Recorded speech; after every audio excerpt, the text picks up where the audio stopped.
Lecture 5 chapter 6 motional EMF. अगर कोई भी मोशन की वजह से कॉइल का मैग्नेटिक फ्लक्स अगर चेंज होता है तो ये मैग्नेटिक फ्लक्स चेंज होने की वजह से उसमें ईएमएफ इंड्यूस होगा। एंड इस तरह से जो ईएमएफ इंड्यूस होता है इसे हम क्या बोलते हैं, मोशनल ईएमएफ। यानी कि कोई मोशन की वजह से जो मैग्नेटिक फ्लक्स चेंज हुआ एंड उस चेंजिंग मैग्नेटिक फ्लक्स की वजह से ईएमएफ इंड्यूस हुआ तो वो मोशनल ईएमएफ होगा। सो यहाँ पे अगर हम मोशनल ईएमएफ देखें तो यहाँ हमारे पास जो है एक कंडक्टर है एंड उस कंडक्टर को हमने एक यूनिफॉर्म मैग्नेटिक फील्ड में रखा हुआ है। नाउ जिस तरह से यहाँ पे हमें दिया गया है कि एक रेक्टेंगुलर कंडक्टर बन रहा है, जैसे ये पी क्यू आर एस, इस तरह से ये एक रेक्टेंगल के हिसाब से है। एंड यहाँ पर ये पी क्यू जो है वो एक रॉड है कि जो फ्रीली मूव हो सके। तो ये जो पी क्यू रॉड है इसे हम ऐसा लेफ्ट साइड मूव करते हैं कांस्टेंट वेलोसिटी के साथ। नाउ यहाँ पर हम अज्यूम करेंगे कि फ्रिक्शन से कोई भी एनर्जी लॉस नहीं हो रहा है। सो यहाँ पर क्या होगा तो कि ये पी क्यू आर एस जो है इसकी वजह से एक क्लोज सर्किट बन रहा है। एंड इसके लिए अगर हम पी क्यू जो है इसे मूव करेंगे तो क्या होगा, सी पहले पी क्यू यहाँ था, अगर हम इसको ऐसे मूव कर रहे हैं फिर वो यहाँ आएगा, यहाँ आएगा। इससे क्या होगा तो इससे PQRS का जो एरिया है वो चेंज होगा कि जैसे देखो जब रॉड यहाँ पर है तो इतना एरिया आएगा, वहीं अगर रॉड यहाँ आ गया तो उस टाइम पे इतना एरिया आएगा। यानी कि यहाँ पर क्या हो रहा है, जैसे हम रॉड को मूव करेंगे तो वैसे ही एरिया जो है वो चेंज होगा।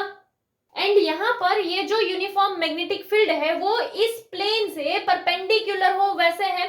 सो यहाँ पे अगर हम इसके लिए मैग्नेटिक फ्लक्स देखें तो पहले तो जो है हम ये दोनों के हिसाब से लेंथ देख सकते हैं कि चलो आर क्यू का जो डिस्टेंस है वो सपोज क्या है x, एंड ये एस आर जो है वो एस आर के लिए हम क्या ले लेते हैं l। तो यहाँ पर अगर हम इसके लिए मैग्नेटिक फ्लक्स देखें तो मैग्नेटिक फ्लक्स के लिए फॉर्मूला क्या था, A B cos theta, and theta जो है वो क्या, तो कि area vector and magnetic field के बीच का एंगल है। सपोज कि यहाँ पर हमारा जो पास जो वो एंगल है वो क्या है 0, एंड cos 0 होगा तो cos 0 का वैल्यू क्या आ जाएगा 1, तो बचेगा क्या ए बी। नाउ एरिया अगर हम देखें तो यहाँ पर ये ऐसे रेक्टेंगल बन रहा है तो रेक्टेंगल का एरिया क्या होता है लेंथ इनटू ब्रेड्थ, तो इसीलिए यहाँ पर एक x है एंड एक l है तो क्या आ जाएगा lx आ जाएगा। तो एरिया की जगह पर हम lx डाल देते हैं एंड जो मैग्नेटिक फील्ड था वो वैसे का वैसा, तो इसीलिए यहाँ पर जो हमें मैग्नेटिक फ्लक्स मिल रहा है वो क्या होगा BLX। नाउ यहाँ पर क्या हो रहा है तो कि टाइम के साथ ये रॉड जो है इसे हम ऐसे शिफ्ट कर रहे हैं, मूव कर रहे हैं। तो ये रॉड जैसे मूव होगा वैसे क्या होगा तो कि ये एक्स वाला, ये वाला जो साइड है वो बदल जाएगा। इट्स लाइक कि पहले रॉड यहाँ था तो इतना एक्स था, फिर रॉड अगर आगे आया तो इतना एक्स हो गया, फिर और आगे आया तो इतना हो गया। तो यानी क्या, तो कि यहाँ पर जैसे हम रॉड को शिफ्ट करते हैं तो एक्स का वैल्यू जो है वो चेंज हो रहा है। एंड जब ये x का वैल्यू चेंज होगा तो उससे क्या होगा तो कि उससे इस रेक्टेंगल का एरिया चेंज होगा। एंड अगर एरिया चेंज हो रहा है यानी कि क्या होगा तो कि टाइम के साथ उसका मैग्नेटिक फ्लक्स जो है वो चेंज होगा। एंड ये जो मैग्नेटिक फ्लक्स चेंज होता है, rate of change of magnetic flux, वो क्या करता है ईएमएफ इंड्यूस करता है। तो यहाँ पर ईएमएफ इंड्यूस होगा। अभी उसके लिए हमने फॉर्मूला देखा था epsilon equals to minus d phi by d t, ऐसा देखा था। ये क्या था तो कि rate of change of flux will induce EMF. So यहाँ पे अगर हम देखें तो फ्लक्स के लिए तो हमने ढूंढ लिया है कि फ्लक्स जो है वो हमें क्या मिला BLX, तो इसीलिए यहाँ पर फाई की जगह पर क्या डाल देते हैं BLX।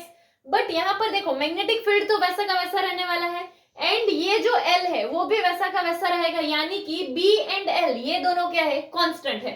चेंज कौन हो रहा है तो कि चेंज जो है ये x हो रहा है, तो इसीलिए BL कांस्टेंट होने के लिए हम ऐसे लिख देते हैं कि minus BL and x change हो रहा है इसलिए क्या हो जाएगा dx बाई dt। अभी dx बाई dt तो ये क्या हो जाएगा, ये हो जाएगा हमारा वेलोसिटी। बट यहाँ पर जो है क्या हो रहा है तो कि टाइम इंक्रीज हो रहा है जैसे वैसे ही x क्या हो रहा है डिक्रीज हो रहा है, मतलब कि ये रॉड को इस डायरेक्शन में मूव कर रहे हैं तो इसकी वजह से x का वैल्यू जो है वो क्या हो रहा है कम हो रहा है। तो जैसे टाइम इंक्रीज हो रहा है वैसे ही x का वैल्यू डिक्रीज हो रहा है एंड इसी वजह से हमें जो v मिलता है वो क्या है नेगेटिव में है। एंड यहाँ पर ये जो माइनस v है वो क्या है तो कि वो इस कंडक्टर का स्पीड है। तो हमें जो इंड्यूस ईएमएफ मिलेगा वो क्या होगा तो कि BL v के जितना होगा। एंड इसी को हम क्या बोलते हैं, मोशनल ईएमएफ, यानी कि कोई भी मोशन की वजह से ईएमएफ इंड्यूस हुआ है तो वो क्या होगा, motional EMF. Next, motional EMF अगर हम लॉरेंट्ज फोर्स के हिसाब से देखें कोई कंडक्टर के फ्री चार्ज कैरियर के लिए, सो यहाँ पे सपोज कि हमारे पास ये जो पी क्यू कंडक्टर है, इस कंडक्टर में कोई चार्ज आया हुआ है क्यू, एंड अगर हम ये जो पी क्यू रॉड है इसे वी वेलोसिटी से मूव करते हैं तो जो चार्ज है वो भी मैग्नेटिक फील्ड में वी वेलोसिटी से मूव करेगा। सो यहाँ पे जो चार्ज होगा उसके ऊपर जो लॉरेंट्ज फोर्स होगा वो क्या होगा, क्यू वी बी के हिसाब से होगा। नाउ यहाँ पर अगर हम देखें तो वो फॉर्मूला क्या होता था, Q V B sine theta, perpendicular होगा यानी क्यू वी बी साइन 90 आ जाएगा, साइन 90 का वैल्यू 1 हो जाएगा, इसीलिए जो लॉरेंट्ज फोर्स होगा वो क्या आ जाएगा, क्यू वी बी।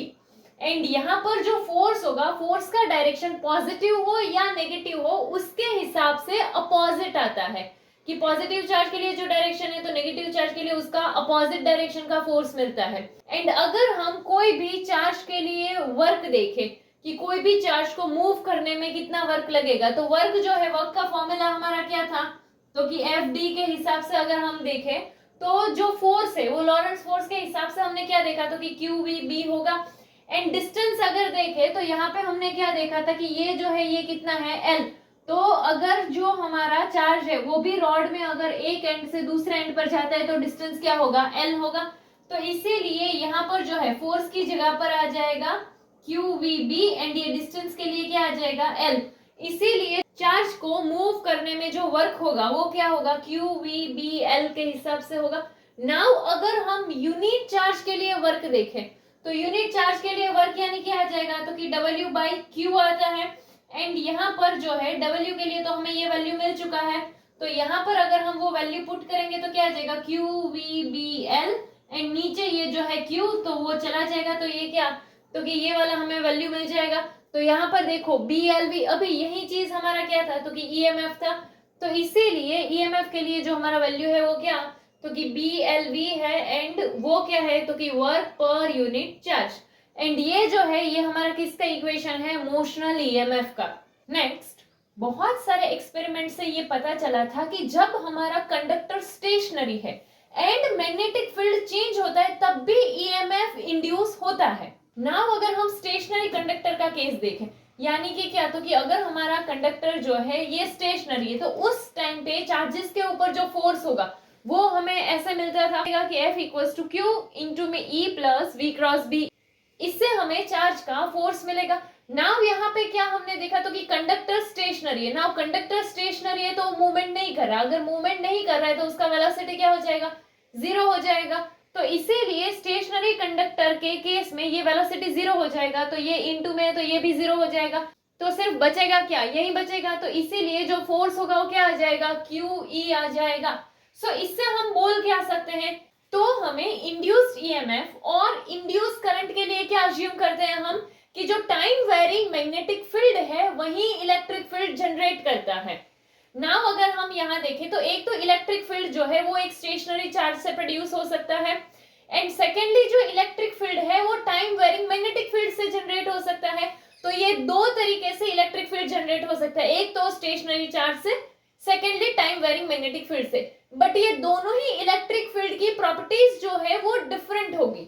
चार्ज अगर मूवमेंट में है तो वो स्टेशनरी मैग्नेट पे फोर्स एक्सर्ट करता है, सेम वे अगर मैग्नेट जो है वो मूवमेंट में है तो वो स्टेशनरी चार्ज पे फोर्स एक्सर्ट करता है।